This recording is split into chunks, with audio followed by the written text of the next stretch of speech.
I sat there hunched forward in a cracked leather chair, staring at the heart monitor like it was some kind of cruel metronome. The rhythmic beeping echoed louder than it should have in the sterile quiet of room 304. Mom's breaths were shallow. Each one felt like it might be the last. I'd called everyone, my sister, my uncle, even my wife Zoe. They all swore they'd come. That had been 2 days ago. A nurse named Rebecca adjusted Mom's blanket. "Any word from your family yet?"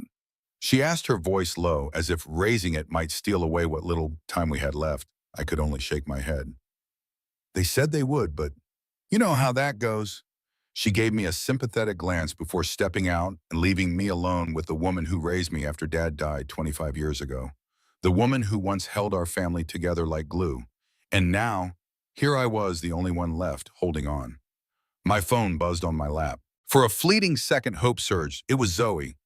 "Hey, crazy day at the investor summit. The Grangers might double our funding if I close tonight. Fingers crossed. Love you. No mention of Mom. No, I'm on my way." Just business as always. I swallowed the lump in my throat and tucked the phone away. I used to believe we had something unshakable. Lately, all I saw was a widening gap I didn't know how to close. The doctor came in around 2 a.m., checked Mom's fading vitals, and gave me that look, the one I'd seen in movies, but never imagined I'd live through. "It's time to say goodbye." I leaned in close. Her eyelids fluttered. Barely a whisper, she rasped, "Jamie, you stayed." "Of course I did. Mom, I never left." She tried to smile, her frail fingers brushing mine. "Did they come?" I couldn't tell her the truth. Not when she needed peace. They're on their way. But she knew, God. She knew. Her hand trembled as she gripped mine tighter. "There's a box in the old piano bench. The keys taped underneath. You have to see. You need to know." My heart clenched. "What do you mean?" "Promise me, Jamie, please." "Promise." Tears blurred my vision as I whispered, "I promise, Mom." She exhaled one final fragile breath, and just like that, she was gone. I barely had time to process when the door burst open. My sister Emily stood in the doorway, her phone still in hand, breathless like she'd run a marathon. Uncle Martin trailed behind, straightening his blazer as if they were just fashionably late to a dinner party. "Is she?" Emily started, her voice cracking. "She's gone," I answered flat. About 5 minutes ago, Emily's face crumbled, but something about it felt forced. She collapsed into a chair, covering her face dramatically. Martin sighed like someone inconvenienced by a delayed flight. "We tried," Emily sniffled. "Traffic was insane." Martin adjusted his gold cufflinks. "I had a board meeting. You can't expect us to drop everything." And there she was, Zoe standing in the hall in heels, in a designer coat, clutching her phone like it was more important than breathing. "I came as soon as I could," she murmured, not looking at me. I didn't answer. I didn't need to. After the nurse left me alone again, I noticed something on the bedside table, a plain envelope with my name on it in Mom's careful handwriting. I slipped it into my jacket pocket without a word. They were already bickering over funeral costs before Mom's body was even cold. Emily throwing out flower arrangements, Martin asking if we should keep it small to save money. Zoe standing awkwardly in the corner as if she didn't belong here. I walked out while they argued, gripping that envelope like it was oxygen. Sitting in my car in the empty parking lot, I ripped it open. "My dearest Jamie, if you're reading this, I'm gone. I'm so sorry you're left to face this, but you deserve the truth. In the box under the piano bench, you'll find everything, evidence that Martin and Emily have been draining the family accounts for years. The house, the land your father left us, the trust fund. I told you was gone. They took it all. And Zoe, I'm so sorry." Jamie, she knew. She was part of it. "Find Peter Langley at Rosewood Church. He has the rest of the truth. He'll help you understand everything. With all my love, Mom." The paper shook in my hands as the weight of every lie I'd believed crashed over me. I closed my eyes, took a shaky breath, and knew exactly what I had to do next. I couldn't sit still. I drove straight to Mom's old house, fumbled with the spare key under the porch light, and made my way inside. The air was stale thick with silence and forgotten years. The piano stood in the corner, exactly where it had always been. I knelt beside it, running my hand underneath until my fingers caught on something taped to the wood, a small key. With a deep breath, I lifted the bench lid. Inside was a leather-bound journal, a flash drive, and a thick stack of documents, held together by an old silk ribbon. I untied it with trembling hands. deeds, bank records, signed contracts I'd never seen before, and photos grainy but unmistakable of Emily Martin and Zoe sitting across from Daniel Clark, our family's old lawyer, the same man who swore up and down there was nothing left in Mom's accounts. I felt sick. They hadn't just drained the trust, they'd funneled it into shell companies, offshore accounts, and fake investments. My phone lit up on the floor beside me. Zoe, where are you? We're waiting at the lawyers for the will. Don't be dramatic, Jamie. I stared at the phone like it was poison, and then like ice in my veins, whispered to myself, don't start without me. The office smelled like stale coffee and expensive leather. Emily sat with her arms crossed, Martin scrolling his phone. Zoe stood by the window, her face unreadable. Some of us have lives to get back to, Emily muttered when I walked in. I didn't respond. The attorney cleared his throat. Now that we're all here, let's begin. The air cracked open when he read the revisions. The family land sold, proceeds donated to a veterans charity. The antique piano donated to the city's community center. Every asset transferred under one name, mine. Emily shot up red-faced. This is fraud. She wasn't in her right mind. Martin slammed his hand on the table. We'll contest it. The attorney calmly placed a DVD on the table. Your mother recorded a video statement. She was of sound mind.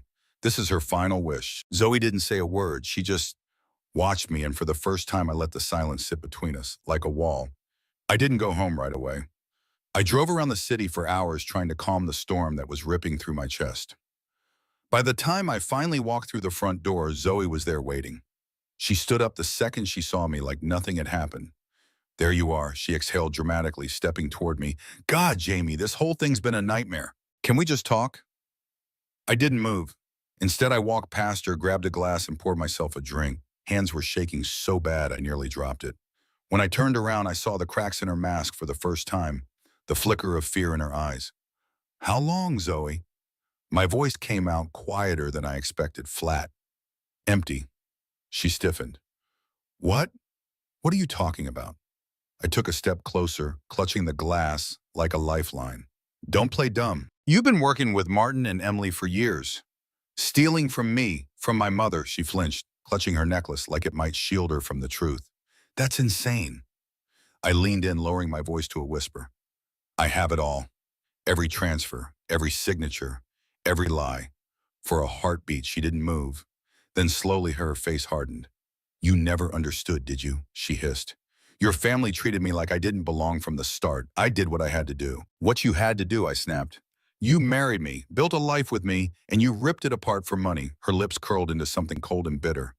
I deserve that money after all I've done for you, for us. I felt something inside me snap, quiet but final. No, Zoe, you deserve nothing. She paled. You're bluffing, she whispered.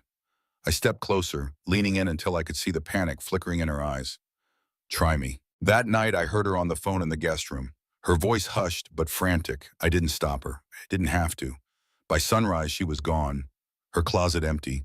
The safe cleared out. Every joint account drained. I sat on the edge of the bed, staring at the blank wall in front of me. And for the first time in years, I felt something close to peace. I knew exactly what I had to do next. The drive to Rosewood felt heavier than I expected. I hadn't set foot in that old chapel since I was a kid. The wooden sign out front had faded, the paint peeling in places. But somehow, it felt untouched by all the chaos in my life. Peter Langley was already standing at the entrance when I pulled up. He looked older than I remembered. Stooped shoulders, thinning gray hair. But when he met my eyes, there was something steady there, like he'd been waiting for this day all along. You look just like her, he whispered as I stepped out of the car. Just like your mom. We sat in the tiny office behind the chapel. He handed me an envelope thicker than the one Mom left me. Inside were photocopies, handwritten notes, even more evidence. Your mom started noticing the money disappearing years ago, Peter explained quietly. She hired me to look into it, but it was worse than we thought. He leaned back, folding his hands together. Your uncle, your sister, even Zoe. They weren't just after the trust. They were working with Daniel Clark, laundering money through your dad's old company, selling off land behind your back. My stomach turned as the weight of it pressed down on me. But that's not all, Jamie, Peter added softly. I tensed. What do you mean? Peter hesitated. For a moment, I thought he might not say it.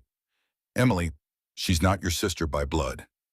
The words hit like a punch to the gut. What your mom, She had Emily with someone else before she met your dad. He knew, but he loved her. Anyway, raised her like his own.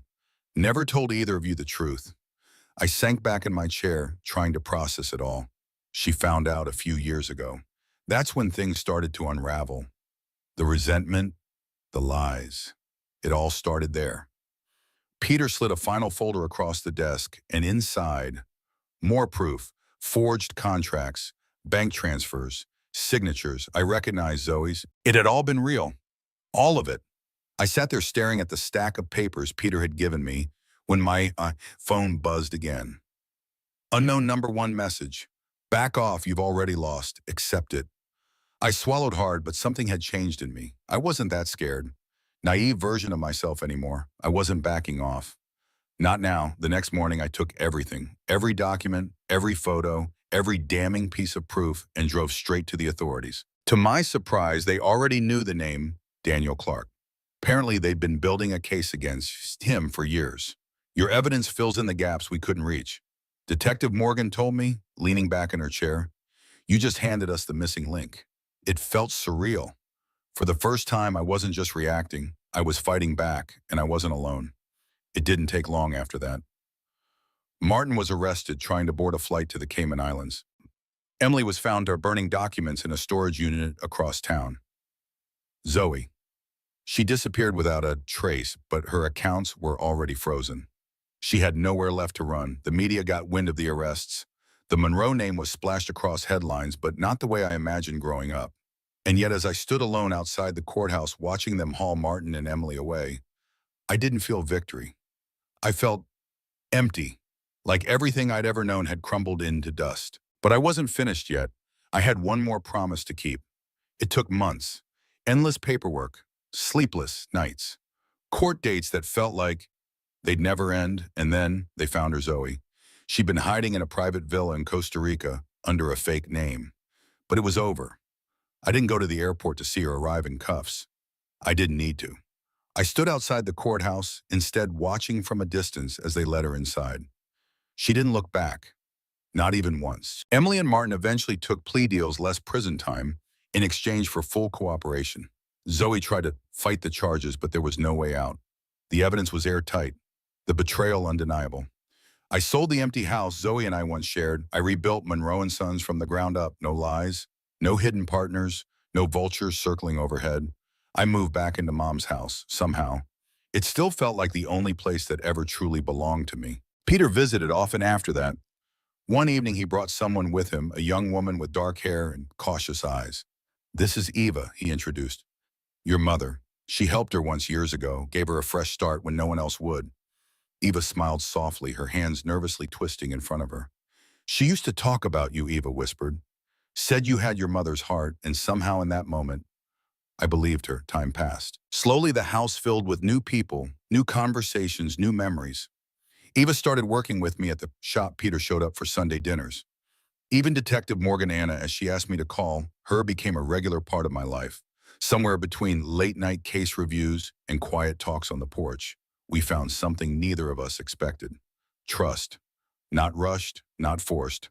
Something real. On the first anniversary of Mom's passing, I stood at the dedication of the Monroe Legacy Garden built in her honor right outside Rosewood Church. The place that had once held nothing but loss now bloomed with wildflowers. People gathered. Not just family, real family. Peter, Eva, Anna, friends who had stood beside me when everything else had fallen apart. As the ceremony ended, Anna reached for my hand. You okay? She asked softly. I looked around the garden, the people, the life I'd rebuilt, and for the first time in longer than I could remember, I knew the answer. Yeah, I whispered. I really am. I still keep Mom's last letter in my pocket. The paper's worn, the edges soft from reading it more times than I can count. But I don't need to open it anymore. Her words live in me now. The past is done, set in stone. But the future, the future is still wide open. And for the first time in my life, I'm ready to write it for myself.